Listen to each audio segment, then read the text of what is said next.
ਤੇ ਤੂੰ ਸਾਨੂੰ ਛੋੜ ਗਿਆ ਤਾਂ ਕੋਈ ਗੱਲ ਨਹੀਂ, ਡੰਗ ਅਸੀਂ ਵੀ ਯਾਰ ਨਿਭਾ ਲਾਂਗੇ। ਸਾਥੂ ਚੰਗੇ ਜੋ ਲੱਭ ਗਏ ਨੀ, ਅੱਲਾ ਖੁਸ਼ ਰੱਖੀ ਸੰਗ ਸਜਣਾ ਦੇ। ਅਸੀਂ ਆਪਣੀ ਰੋਂਦਿਆਂ ਧੋਂਦਿਆਂ ਯਾਰ ਨਿਭਾ ਲਾਂਗੇ। ਤੇ ਜਿਹੜੇ ਯਾਰ ਤੋਂ ਜ਼ਖਮ ਦਿੱਤੇ ਨੇ ਇਹ ਮਿਟ ਤਾਂ ਨਹੀਂ ਸਕਦੇ, ਪਰ ਅਸੀਂ ਹਿਜਰ ਦਾ ਮਰਹਮ ਲਾ ਲਾਂਗੇ।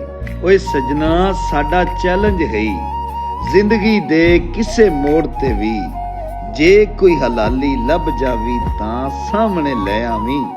ਅਸੀਂ ਉਹਦੇ ਕਦਮਾਂ ਤੇ ਗਰਦਨ ਯਾਰ ਝੁਕਾ ਲਾਂਗੇ। ਹੈ ਕੋਈ ਕੋਈ ਖੂਨ ਹਲਾਲੀ ਅੱਜ ਕੱਲ, ਹਰ ਲਹੂ ਲਜਪਾਲ ਨਹੀਂ ਹੁੰਦਾ।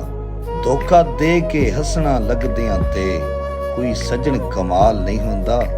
ਨਾ ਐਵੇਂ ਨਹੀਂ ਸੱਜਣਾ ਬਣ ਜਾਂਦੇ, ਹਰ ਬਸ਼ਰ ਮਸਾਲ ਨਹੀਂ ਹੁੰਦਾ।